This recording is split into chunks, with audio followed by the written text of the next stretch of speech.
Boa noite para você de casa. Agora o News.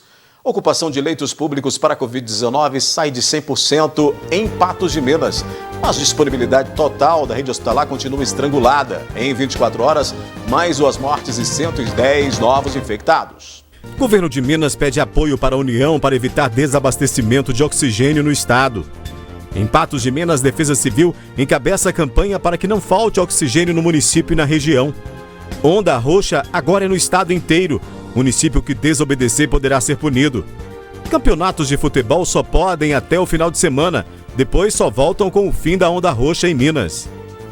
Batalhão do Corpo de Bombeiros de Patos de Minas terá troca no comando. Operação Expresso no combate à sonegação de impostos de mais de R$1 bilhão no setor cafeeiro. Prende 2 em patrocínio. Justiça defere liminar e salários de vereadores de João Pinheiro despencam de mais de 7 mil para menos de R$2 mil. Atrasada há 5 meses, secretário de Obras diz que não há previsão de término de obra na Avenida Brasil. Apostador patense leva a bolada da loteria. Tem também análise da notícia e muito mais informações no NTV News, que começa a partir de agora.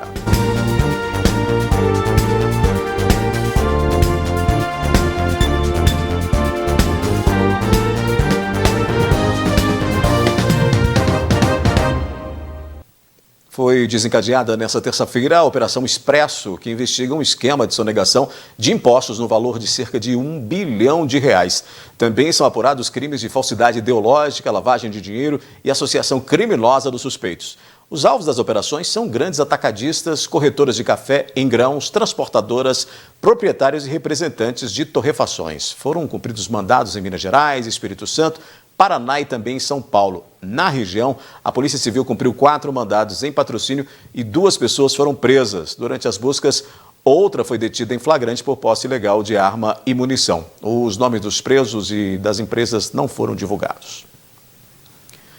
As macro-regiões Noroeste e Triângulo do Norte foram as primeiras a enfrentar as medidas mais duras do Minas Consciente no enfrentamento à pandemia. O prazo da Onda Roxa previsto para terminar na próxima quinta-feira nessas macros foi adiado por mais 15 dias e agora vale para o estado inteiro. Minas Gerais enfrenta desassistência à saúde. Cerca de 200 pessoas aguardam diariamente por atendimento. O apelo é para que as populações sigam as medidas. Nós chegamos no limite do limite. É melhor eu conduzir uma pessoa porque ela está sendo desobediente ou depois eu ter que atender uma ocorrência porque simplesmente ela está querendo registrar que não está sendo atendida porque não tem mesmo local para atender. Então as pessoas precisam chegar a essa consciência. Esse é o limite do Estado. Com o alastre do coronavírus em Minas Gerais, esgotamento de leitos para tratar os doentes, há pacientes na fila por atendimento. Temos cerca de mais de quase 200 pacientes diariamente aguardando. Essa lista ela é modificada diariamente. Então saem pessoas e entram novas pessoas e a gente vem nessa tentativa de expansão de leitos para poder zerar essa fila. Hoje nós estamos perdendo já pessoas porque não há atendimento. Se nós não adotarmos essas medidas, esse número só tende a aumentar. Com esse cenário de desassistência à saúde, o governador Romeu Zema colocou todo o estado na Onda Roxa. Mas para que as regras surtam efeito, é preciso colaboração coletiva. A Onda Roxa não tem que ser uma cor no mapa, isso é a mudança de comportamento. Porque exatamente isso, regiões com Onda Roxa não estão conseguindo um grau de isolamento suficiente porque a população não vem respeitando essas medidas. É difícil, é todo mundo cansado, mas nós temos que entender que são 15 dias de grande sacrifício para que os hospitais consigam respirar e a gente consiga progredir dentro do Minas Consciente. Quem sai na rua desnecessariamente, quem faz alguma aglomeração, na minha opinião, pode ser taxado de assassino, porque ele pode estar transmitindo um vírus para uma pessoa que não vai ter atendimento. O secretário de Saúde insiste que prefeitos e a população cumpram as regras, pois não há recomendação da pasta ainda para tratamento precoce. Nós temos na Secretaria uma área técnica exatamente para avaliar isso. Eu sou médico, mas ainda não aprofundei sobre tal tratamento. Obviamente, a área técnica da Secretaria, que tem toda a sua capacidade, ainda não recomenda, então nós vamos esperar com que essa conclusão seja feita. As barreiras sanitárias estão listadas como regras na Onda Roxa e a PM também estuda apoio para que sejam instaladas. Essa barreira, ela funciona, ela precisa da atuação junto com a parte fiscalizatória dos municípios. Então, nós vamos integrar isso, nós vamos desenhar um conceito e nós vamos atuar aí nos próximos 15 dias. O governador Romeu Zema disse ainda que segue as tratativas para a compra de vacinas para Minas Gerais e voltou a garantir que nenhum mineiro ficará sem imunizante, mesmo que seja aplicado após alguns estados. Agora não tem conversa. Os prefeitos são obrigados a seguir a determinação da onda roxa. Mesmo sabendo disso, há gestor que faz vista grossa e não fiscaliza, e comerciantes que aproveitam a brecha. É o que acontece em Lagoa Formosa, mas o Estado avisou que os prefeitos que não obedecem podem ser acionados judicialmente. Pela onda roxa do Minas Consciente, podem funcionar os setores de alimentos, serviços de saúde, bancos, transporte público, energia, combustível, manutenção de equipamentos e veículos, construção civil, indústria da cadeia de atividades essenciais, lavanderia, serviços de TI, imprensa e serviços de interesse público, como água, funerária e correios. O que não é serviço essencial tem que ficar de porta fechada por mais 15 dias. Mas em Lagoa Formosa não tem ocorrido isso não. Por falta de fiscalização da prefeitura, muitos comerciantes têm aberto as portas e atendido a clientela normalmente. A equipe de jornalismo da NTV flagrou diversos estabelecimentos não essenciais funcionando em Lagoa Formosa nesta segunda-feira. Nessa fase do Minas Consciente, os prefeitos são obrigados a seguirem as normas junto com a população. O gestor que insistir em descumprir o plano poderá ser acionado judicialmente, avisa o governador do estado. E já temos em Minas Gerais esse tipo de situação em que o prefeito não acatou as deliberações do Comitê Extraordinário e o Ministério Público imediatamente entrou com uma representação e o Tribunal de Justiça deu decisão favorável ao Estado. Eu quero salientar aqui que, acima de tudo, está a questão de preservarmos a saúde e a vida das pessoas. Num momento como esse, como foi dito aqui, qualquer pessoa contaminada a mais pode vir a ser um óbito a mais, porque o Estado não tem mais capacidade de atendimento. Nós estamos vivendo um momento excepcional e um momento excepcional exige medidas excepcionais. O comando da Polícia Militar de Minas Gerais prometeu um maior envolvimento na atuação e fiscalização para quem descumprir as regras. Revendo o nosso protocolo, e é uma atuação mais específica, mais precisa, e junto com o pessoal da fiscalização, nós vamos aplicar as medidas mais restritivas. Então, sim, é para ficar em casa, é para reduzir a circulação, principalmente nesses horários que foi estabelecido de 20 horas até às 5 horas da manhã. O objetivo nosso é realmente a pessoa obedecer de forma consciente e não precisar das outras medidas. Ainda sobre o que pode na onda roxa, está permitida a venda delivery e retirada no balcão para atividades comerciais. Ainda hoje a gente vai falar sobre a interrupção dos campeonatos esportivos na onda roxa, mas só vai acontecer após o final de semana. Depois do intervalo, a gente mostra que o Batalhão do Corpo de Bombeiros de Patos de Minas terá troca no comando. Copasa presta contas do trabalho realizado em 2020 e, atrasado há 5 meses, o secretário de Obras de Patos de Minas disse que não há previsão de término para ampliação na Avenida Brasil.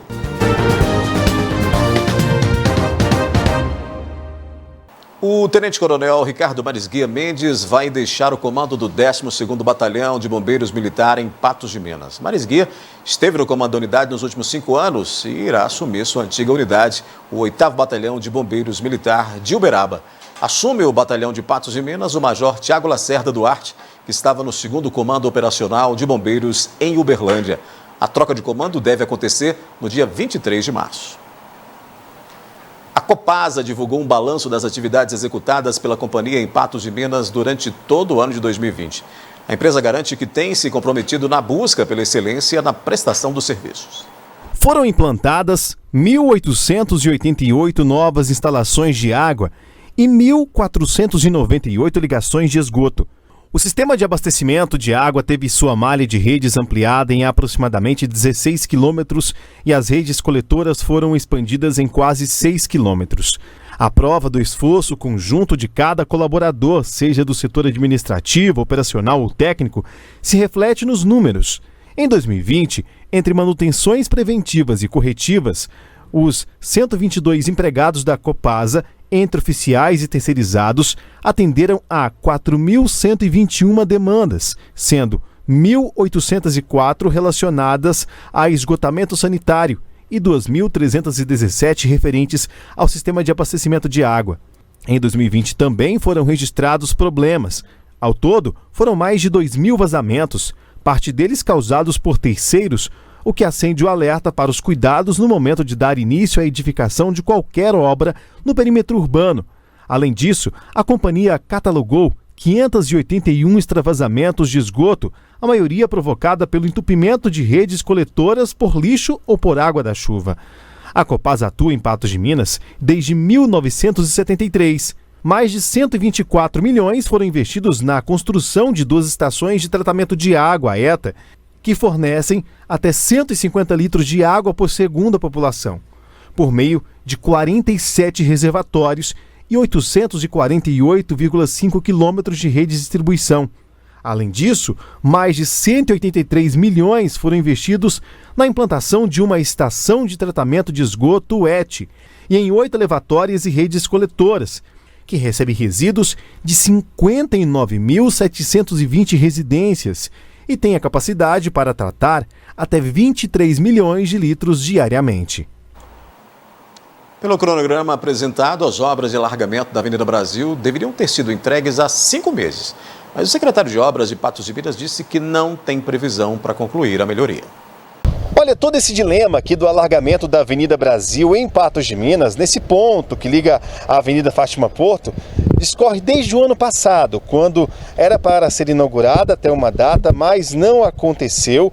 Houveram problemas contratuais com regularização fundiária e também com a CEMIG. E parece que vai durar mais uns dias esses problemas até que isso tudo seja resolvido. Eu vou conversar com Paulo Henrique Caixeta, ele é secretário de Obras de Patos de Minas, é o novo secretário que vai falar para a gente então sobre essa obra, porque a gente está vendo que a equipe está trabalhando ali e fazendo a realocação dos postes para começar então a funcionar aquela alça ali que vai ser realizada também a obra, né? Isso, exatamente. Só para esclarecer como é que funciona a obra, né? Tem alguns postes na Avenida Fátima Porto que precisam ser realocados, né? Isso a gente depende da CEMIG e não serão feitos nesse momento, né? Nesse momento eles estão fazendo a realocação dos postes da Avenida Brasil, né? Na Fátima Porto vai ser feita uma terceira faixa, por isso a gente depende da retirada desses postes. Então vai fazer uma alça que vai dar uma direita livre para acesso à Avenida Brasil. Agora, quando eu falo que não há previsão, é porque ainda tem uma questão de regularização fundiária, até porque tem um pedaço ali que pertence a outras pessoas, que deve ser comprado pela prefeitura, né? Exatamente. Nós estamos dependendo da finalização de toda essa documentação, que já está em andamento já tem algum tempo, né? Porque a gente precisa de refazer a retirada também dos outdoors que estão lá, para a gente poder iniciar a obra para poder fazer a alça. Agora, vamos aproveitar a oportunidade, Paulo Henrique, porque alguns moradores, inclusive desse prédio que está aqui atrás, reclamaram que houveram problemas na obra, mas você me disse que já foi resolvido isso? Quando teve aquelas chuvas há uns 15 dias atrás, né, entrou bastante água no fosso do elevador, né, e nós entramos com a nossa equipe da prefeitura, né, abrimos a rua, percebemos que tinha um cano danificado, né, fizemos a troca e foi resolvido o problema. Agora, o que falta aqui além dessa alça? Falta passeio, sinalização de trânsito? Falta toda a parte de passeio, né, desse lado direito aqui, um pedaço do lado esquerdo, e também tem toda a sinalização vertical e horizontal que ainda precisa de ser feito e que faz parte do contrato também da empresa. Então isso tudo vai entrar no pacote, né, para ver se a empresa assume para terminar a obra, né, que é um direito dela, ou se a prefeitura assume e finaliza a obra. Mas nosso objetivo na secretaria é terminar a obra e entregar para a população. Lá na Avenida Marabá também vão ser realizadas algumas fiscalizações naqueles postes ali que, segundo os moradores, representavam algum tipo de risco, né? Exatamente. Na Avenida Marabá da mesma forma, assim como a gente tinha também na Tomás de Aquino, né, postes no meio da via, mas aí a gente entra com o processo na CEMIG, a CEMIG tem o prazo que é deles, né? Isso a gente não consegue interferir. Está previsto para o final desse mês a retirada dos postes da Avenida Marabá e após a retirada a gente vir terminar aquela obra também. Paulo Henrique, muito obrigado pelas explicações. Está aí o secretário de Obras falando que vai resolver alguns problemas, não só do alargamento aqui da Avenida Brasil em Patos de Minas, mas aqueles outros problemas que a gente mostrou no jornalismo da NTV, como o da Rua Tomás de Aquino, né? Aquela rua principal ali que liga ao bairro Alvorada, onde tinha aquele poste no meio da rua. Também a Avenida Marabá, onde ali no seu prolongamento, né, onde foi feita aquela segunda via ali, havia alguns postes meio tortos e que inclusive eram reclamações da população. E para que coloque tudo em ordem, claro, são reivindicações que são de muito tempo cobradas aí pela população. Já aqui no News, o governo de Minas pede apoio para a União para evitar desabastecimento de oxigênio no estado. Em Patos de Minas, a Defesa Civil encabeça campanha para que não falte oxigênio no município nem na região.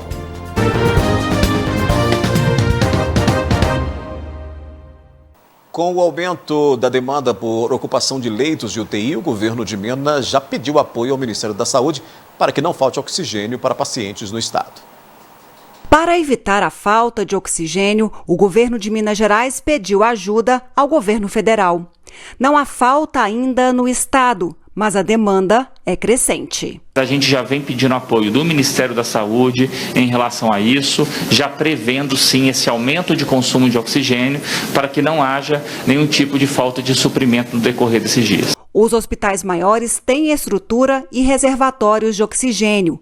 Com a abertura de mais leitos e hospitais de campanha, o fornecimento é feito por meio de cilindros. Segundo o secretário de Estado da Saúde, as empresas fornecedoras têm feito uma reestruturação logística. A maioria dos hospitais grandes que tem leito de CTI utilizam grandes reservatórios de oxigênio líquido. Mas os leitos que estão sendo ampliados, muitos deles não dá tempo de criar essa estrutura e são leitos com cilindros de oxigênio, são aquelas balas de oxigênio. Então a logística desse insumo é complexa, tem que se trocar várias vezes por leito e o paciente Covid exige muito oxigênio. Então está sendo feito pelas empresas, que são as fornecedoras de oxigênio, uma grande reestruturação logística no estado, porque é uma questão muito mais logística de qualquer outra coisa. Em Patos de Minas, a Defesa Civil, juntamente com o Corpo de Bombeiros, Conselho Municipal de Segurança Pública e a Superintendência Regional de Saúde, fazem campanha para aquisição de cilindros de oxigênio. As doações podem ser tanto do recipiente quanto em dinheiro. A campanha para a aquisição de novos cilindros de oxigênio é para evitar o desabastecimento em Patos de Minas e região, caso o número de doentes continue a subir. Esses cilindros serão utilizados em todos os municípios que compõem a macro-região de Patos de Minas, que compreende os municípios do Noroeste e do Alto Paranaíba.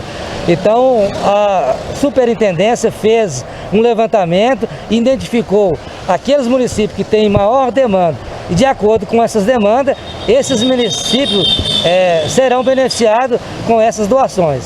Os cilindros de oxigênio podem ser entregues na sede do Corpo de Bombeiros em Patos de Minas, ou podem ser feitas ainda doações em dinheiro. As pessoas que encontrarem dificuldades para a compra destes poderão fazer as suas doações em espécie.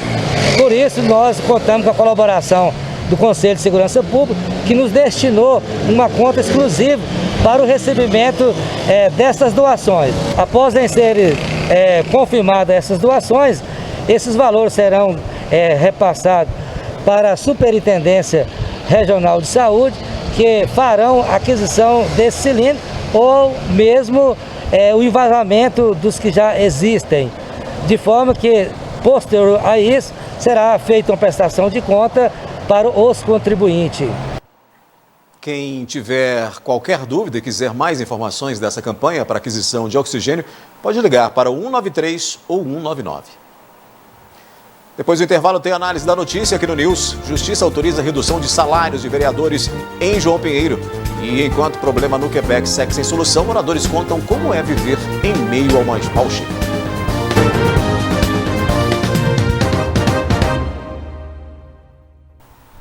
Os salários dos vereadores de João Pinheiro foram reduzidos de quase R$ 7.600 para R$ 1.750. O vencimento do presidente do Legislativo passou para R$ 2.900. A redução foi pedida por um morador do município por meio de ação popular e a Justiça deferiu.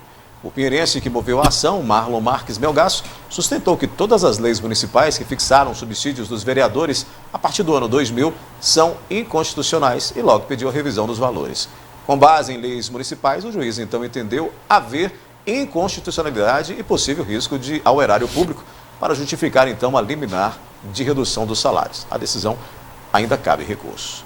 Comigo aqui na análise da notícia, o jornalista apresentador Gui Boaventura. Boa noite, Gui. A gente já começa falando dessa decisão aí, mais uma em João Pinheiro, já que recentemente nós tivemos lá a redução também para o Executivo e para secretários, né? Boa noite para você, Odair. Boa noite ao nosso telespectador. Olha, o povo tem que fazer isso mesmo, tem que buscar a justiça quando achar que o seu direito, que o direito coletivo, que o direito do seu município, que o direito da sua sociedade, a gente precisa entender isso, o que é uma sociedade. O próprio nome já indica, nós somos sócios do município. Se você tem endereço aqui, se você paga os seus impostos aqui, se você nasceu aqui, mora aqui ou em qualquer outro lugar, você é sócio desse município. Então, a sociedade precisa de ser defendida, e defendida desse jeito, desse cidadão lá na cidade de João Pinheiro. Agora, um detalhe importante que as pessoas precisam ficar sabendo, que o importante não é só, e aí não é que está o buraco, o ralo por onde sai o dinheiro da Câmara, destinado para a Câmara, não está aí no salário dos vereadores. Lê do engano quem pensa dessa maneira, porque o dinheiro é repassado por uma lei federal, por conta de uma lei federal, que obriga o município a repassar para o Poder Legislativo 5% do orçamento do município. Todo mês, sem falta. E se o prefeito não passar, ele pode ser cassado. Então é uma faca no pescoço do prefeito. O que tem que ser mudado é essa lei. Essa lei de repasse do dinheiro do município para o legislativo. Porque se mudar isso aí, e se mudar o salário do vereador e não mudar essa lei, o dinheiro vai continuar sendo repassado do mesmo jeito. E aí fica na mão de um, que é o presidente, que ele vai administrar como gasta esse dinheiro, em que vai gastar, os empreendimentos e onde ele vai colocar esse dinheiro.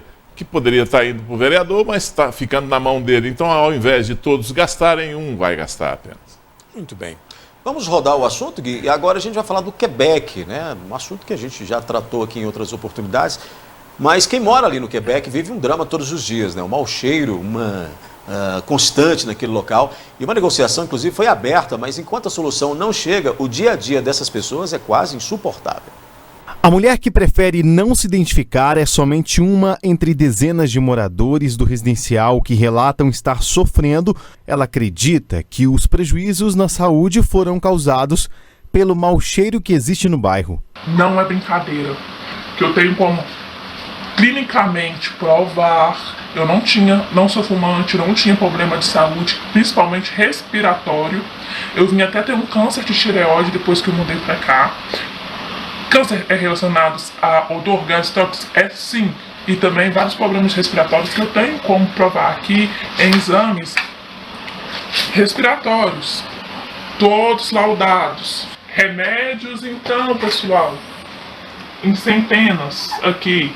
Remédio para dormir, remédio para respiração, remédio para criança para aumentar a imunidade, porque o odor aqui está deixando elas mais fracas, mais imunes, a gente não sabe se tem doença ou não, remédio para dor de cabeça aos montes, e por aí vai. Além do problema de saúde, a mulher reclama do preconceito que o bairro sofre devido ao mau cheiro. A alta sociedade, o patamar mais alto que fez esse residencial, sabiam sim do que estavam para vir acontecer, mas não importaram. Por quê? Não era a família deles, porque eu garanto que se fosse para eles construir uma mansão do lado de uma estação de tratamento de esgoto, não iam. Vergonha, porque como você chama uma pessoa para almoçar na sua casa, uma festa familiar, e de repente vem uma catinga enorme de esgoto, a pessoa perde a fome, a pessoa não volta mais na sua casa. Ela culpa a construtora das casas sobre o problema e cobra a responsabilização dos responsáveis da obra. A ET já foi construída antes do residencial. Então quem construiu o residencial sabia muito bem os problemas que vinham sendo causados, que futuramente ia causar aqui para a população. Então, pessoalmente, pelo menos no meu modo de pensar, todos nós fomos enganados. Os moradores foram contemplados com as casas do Residencial Quebec em setembro de 2016. O sonho da casa própria virou pesadelo após diversas reclamações em cima da estação de tratamento de esgoto. A Copasa, responsável pela ET, disse à Justiça que não tem culpa sobre os problemas, pois estava no local antes da construtora Pisolato começar a construir as casas. Na quarta-feira da semana passada, uma audiência de conciliação por meio virtual e com a participação de representantes da construtora Pisolato, Caixa Econômica Federal, Município de Patos de Minas e Ministério Público Federal foi realizada para tratar sobre a situação do mau cheiro dos residenciais Quebec 1 e 2. A Copasa não está na ação proposta pelo Ministério Público Federal, mas foi chamada para prestar alguns esclarecimentos. De acordo com a ata da audiência, a Prefeitura se comprometeu a revisar os processos de concessão das licenças e alvarás dos loteamentos Jardim Quebec 1 e 2, e implantar, com auxílio técnico da Copasa, uma rede de percepção de odores para identificação das moradias mais atingidas. Os pedidos referentes ao cumprimento das condicionantes da ET e da instalação da rede de atendimento à saúde serão objeto de acordo extrajudicial formalizado por meio de TAC. O texto diz que a Caixa promoverá, com auxílio da municipalidade, a atualização cadastral das famílias ocupantes dos residenciais no prazo de 30 dias úteis. O Ministério Público Federal, Caixa Econômica Federal e Pisolato se comprometeram a orçar o estudo diagnóstico de um projeto com soluções que identifique, proponha e projete medidas alternativas para a eliminação ou redução dos gases tóxicos. A moradora aguarda ansiosa pela resolução do problema que pode melhorar a qualidade de vida dos moradores do local. Para vocês que estão fazendo um acordo, por favor, façam ele o mais rápido possível, ajude a gente. Esse erro já foi cometido, mas vocês têm a chance agora, nas mãos, de consertar isso, porque isso que vocês fizeram foi desumano. Um sonho que virou um pesadelo, que só vocês vindo, indo casa por casa, para vocês saberem o tamanho do sofrimento. Transtornos que vão, né, Gui, da doença, que acaba adoecendo as pessoas, o mau cheiro constante, né, a dificuldade ali, chega a ser cruel para essas pessoas que moram ali, numa dificuldade tão grande que elas convivem ao longo dos anos com esse mau cheiro ali de dia, na hora do almoço, na hora que dorme, acorda. Só quem mora ali realmente para passar a noção do que é isso. Olha, isso é a crueldade do mundo financista, do mundo dos negócios, que só pensa no Deus lucro e ponto final. Por que isso? A matéria está muito bem explicada. Ela explica tudo. E é desse jeito mesmo. A sequência é essa mesmo.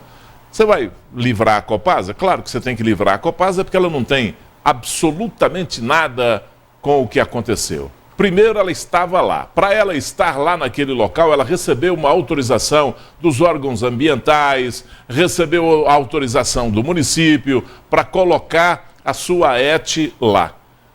O que o município deveria ter consciência era de que deveria pensar no ser humano e não deixar construir ali naquele local um residencial, um conjunto habitacional.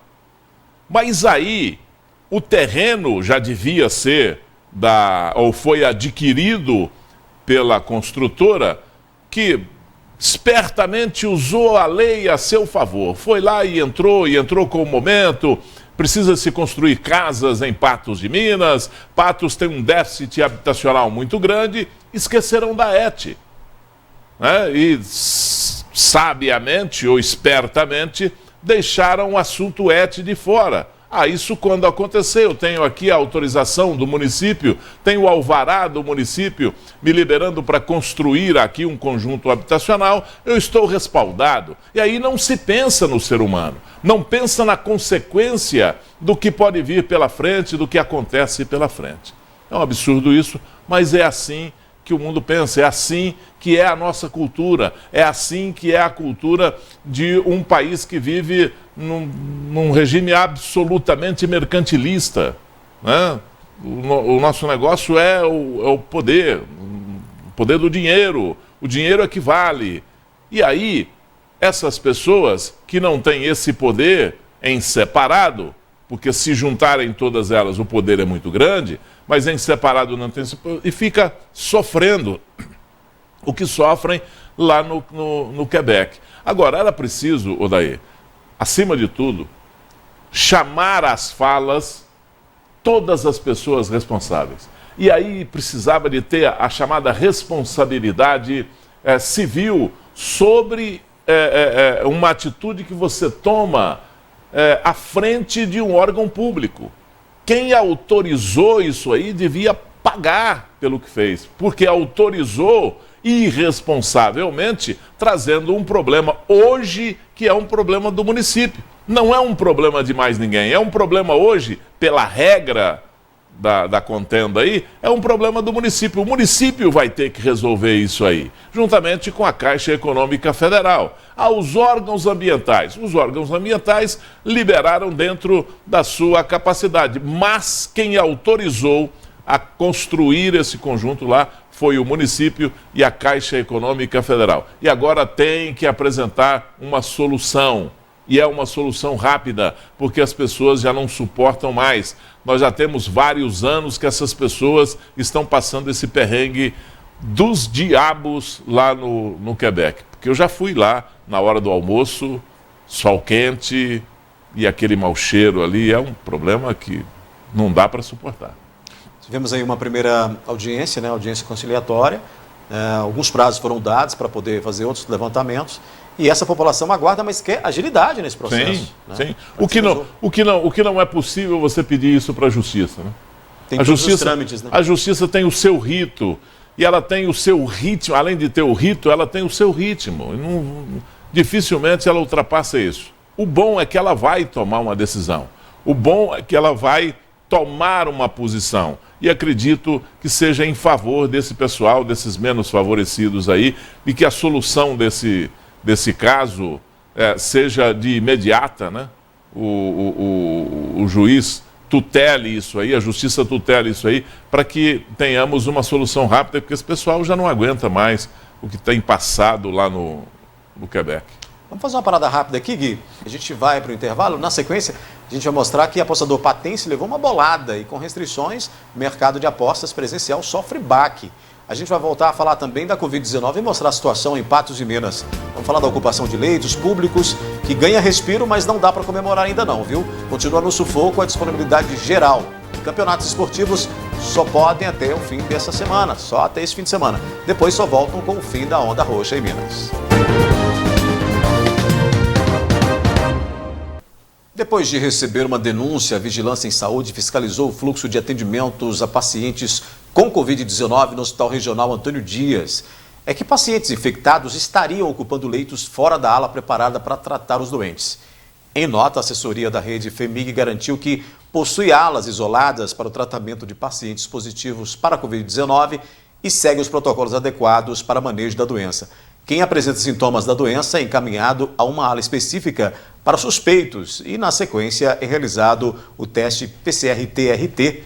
Quando há confirmação, o paciente é encaminhado para a ala Covid da unidade, diz a nota. Fiscalização que tem que ocorrer sempre, né, Gui? Esse fluxo e essa normatização desses pacientes para não haver esse problema na rede pública ou particular. Tem que sempre ocorrer, realmente. Sim, nada mais do que necessário fiscalizar tudo que se passa em qualquer rede pública de atendimento. né, porque normalmente acontecem problemas que com uma fiscalização seriam resolvidos. E principalmente nessa questão da saúde, né, é preciso antecipar, né?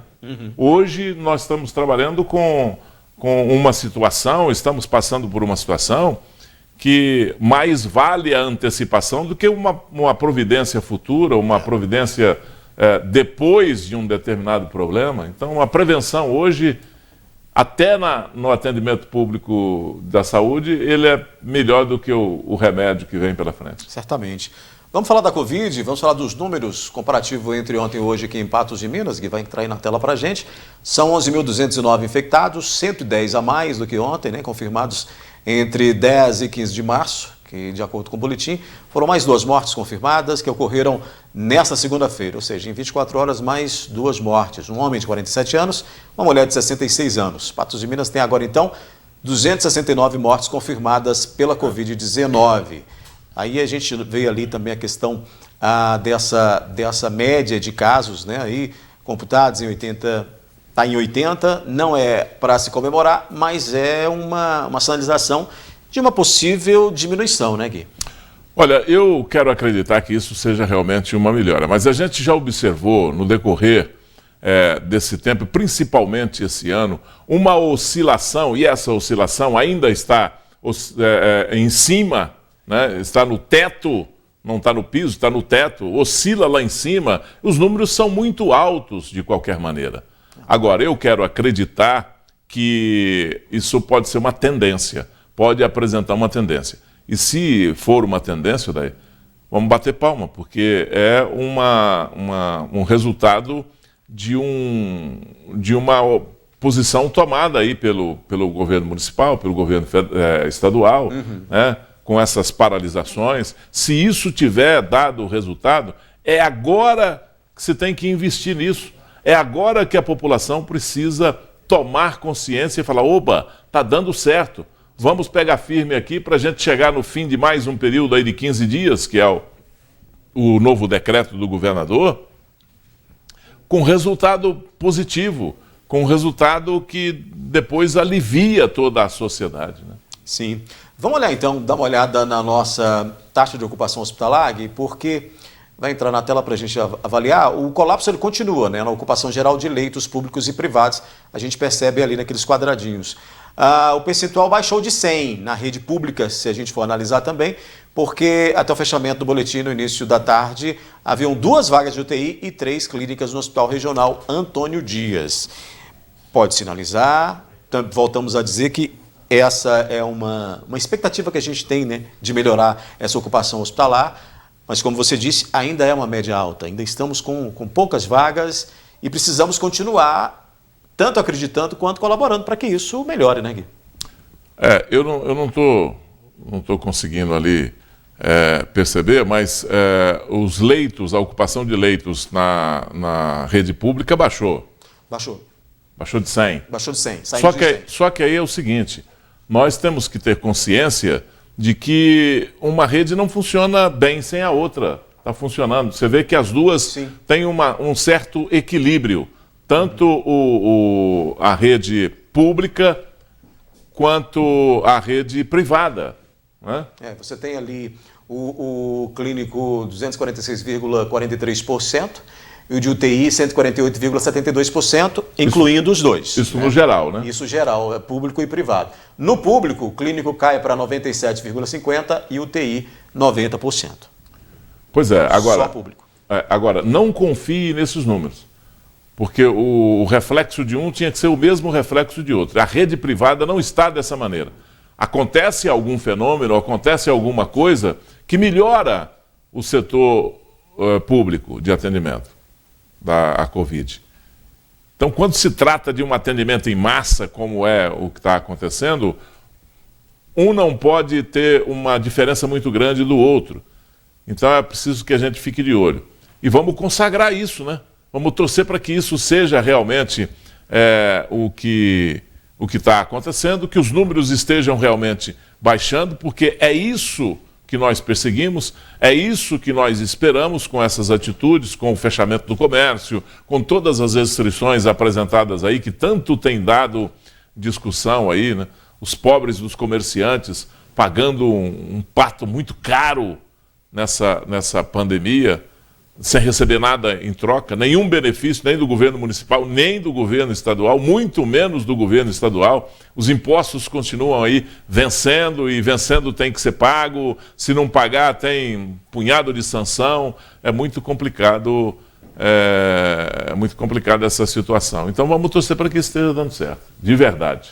Muito bem, até porque, Gui, você falou que gera uma polêmica, e isso tem gerado polêmica, mas a gente tem que também começar a analisar e pontuar os pontos positivos de todas essas restrições que causam muitos transtornos para muita gente, principalmente para os pequenos comerciantes, mas precisamos pontuar. O ponto positivo é esse objetivo aí, é baixar esses números, é baixar a ocupação de leito, porque se tiver leito para atender as pessoas, está tudo certo. O problema é não ter leito para atender essas pessoas. O problema é não ter UTI para socorrer alguém que chega lá num estado mais grave. E aí como é que faz? Coloca na fila, atende numa cadeira. Muito complicado isso. Então tem que ter, a estrutura tem que bastar. O dia que a estrutura bastar, aí nós estamos mais tranquilos. Porque se tiver um nível baixo de transmissão, ótimo para todo mundo. Dá para esperar um tempo mais, esperar a vacina chegar aí, porque para mim, apesar da Organização Mundial de Saúde falar que não é a vacina que vai frear sozinha essa situação que o mundo está passando, a pandemia, mas acredito que 90% da solução está aí na aplicação de vacina. Na imunização. Vamos falar de âmbito de país, porque o Brasil bateu um novo recorde em mortes por Covid-19 nesta terça-feira, Gui, com 2.340 óbitos registrados em 24 horas. São 281.626 vidas perdidas para a Covid. Um número altíssimo, né? Uma marca horrível. O número de novos casos é de 74.595, segundo o painel do Conselho Nacional de Secretários de Saúde. Os casos acumulados estão em 11.594.204. Sabe o que eu temo? Ouvi ontem a Ludmila Ajar falando, depois de ter sido desconvidada pelo presidente Jair Bolsonaro a assumir o Ministério da Saúde, e ela disse que o Brasil caminha para 500 mil mortos. A gente espera que ela esteja errada. A continuar nesse ritmo, essa situação. Outra coisa que me deixa preocupado é que assume o novo ministro da Saúde e fala hoje na sua apresentação, fala no seu discurso, na sua fala, ele diz que política pública é coisa do presidente. É ele quem vai continuar fazendo e aplicando as políticas públicas. E que ele não vai dar conta de fazer tudo e que ele não vai resolver o problema da saúde pública do Brasil. Sabe, um discurso desesperançoso a essa altura do campeonato para o povo brasileiro, que quer que espere alguém, porque para continuar o mesmo que estava fazendo o Pazuello, ficasse ele. Não precisava de toda essa discussão, toda essa celeuma em torno do convite para um novo ministro da Saúde.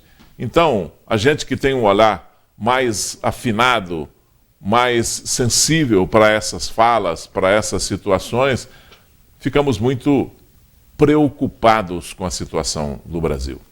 Vamos girar então o assunto ainda sobre Covid, Gui, porque na Onda Roxa, eventos esportivos em Minas Gerais só poderão acontecer até o próximo domingo no estado. As competições, como por exemplo o Campeonato Mineiro, só poderão retornar após o fim da fase mais restritiva do Minas Consciente. Em clima de certeza, os jogadores da URT treinaram na tarde de hoje.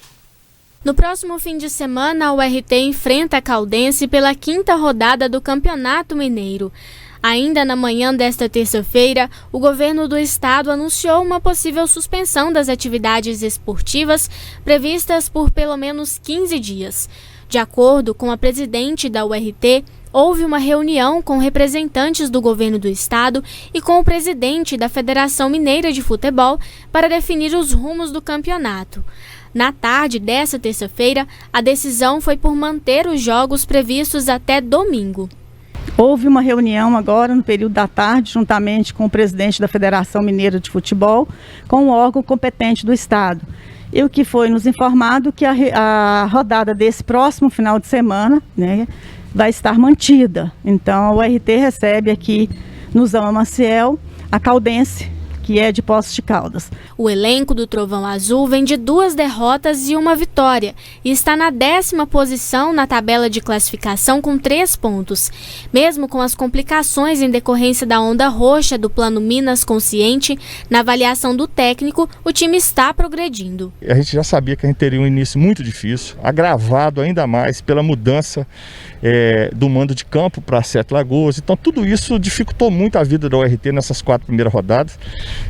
Eu acredito que nós tenhamos viajado mais ou menos de 3 a 4 mil quilômetros, quer dizer, isso aí é um desgaste que a gente teve. Nós fomos a Belo Horizonte 2 vezes, fomos e voltamos, fomos para Tombos, gastamos 15 horas para ir, 13 horas para voltar. Então tudo isso gera um desgaste muito grande, mas eu vejo o time assim em franca evolução dentro do aspecto tático, né? A gente tem que melhorar algumas coisas dentro da parte técnica para o desenvolvimento do jogo. Quanto à próxima semana, o Estado já comunicou que os jogos estão suspensos a partir de segunda-feira, dia 22. Entretanto, a presidente do clube também comunicou que haverá uma nova reunião para discutir a decisão. Diante do contexto atual e das restrições determinadas pelo Estado para conter o novo coronavírus, o trabalho do clube vive novamente em estado de incerteza. É a informação que a gente teve que na próxima segunda haverá uma outra reunião, né, com a federação e também lá o pessoal do governo do estado para determinar aí aos clubes o que vai acontecer nas próximas rodadas. No caso, a URT se desloca de Patos de Minas para, a gente vai jogar em Pouso Alegre, né, então é uma viagem longa e a gente precisa mais do que nunca saber o que vai acontecer para fazer a programação. E para o time, resta trabalhar apenas com o presente. Não adianta eu pensar, por exemplo, agora no Pouso Alegre sem pensar na Caldense. Então hoje meu foco é apenas, a preocupação seria, né, se ia ter o jogo ou não, foi confirmado. Então meu foco hoje é só a Caldense, trabalhar a Caldense, botar um time forte contra a Caldense e, se Deus quiser, colher um bom resultado. O objetivo, o foco tem que ser esse, porque o campeonato vai parar. Então não adianta ficar pensando na sequência da tabela agora, uma vez que, como o próprio técnico Wellington Fajardo disse, o adversário da vez é esse, né? E a URT tem apenas 3 pontos, 1 vitória em 4 rodadas. Chega a 5ª rodada precisando vencer, em meio a um momento crítico como esse, de pandemia, em que o campeonato vai parar. Lá no começo do campeonato, o Lisca, técnico do América, deu uma entrevista.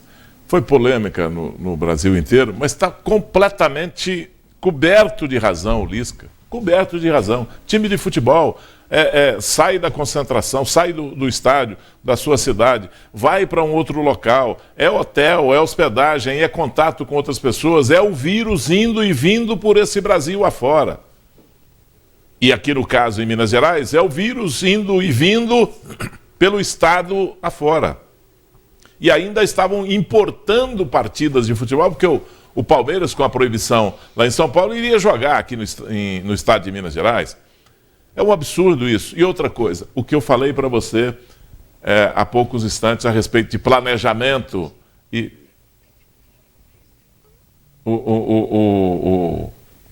pode corrigir, hein? Não, porque o Luiz me chamou aqui no ponto para falar da URT, mas é isso.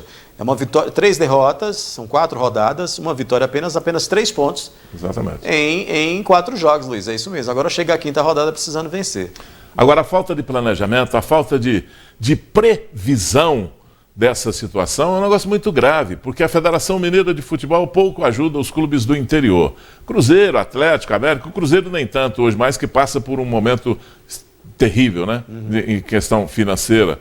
Mas também, se demorar muito tempo, não aguenta. Agora, um time como a URT, como o time do Uberlândia, como o time do Pouso Alegre, como o time do Atlético ou qualquer outro time do interior não suporta uma paralisação sem o mínimo de arrecadação, porque aí não tem exposição de patrocinador, não tem venda de ingresso, não tem absolutamente nada, não tem nenhuma arrecadação e a despesa continua no mesmo nível, não dá conta, não consegue. É um sufoco, vão matar por inanição os clubes do interior uma situação dessa.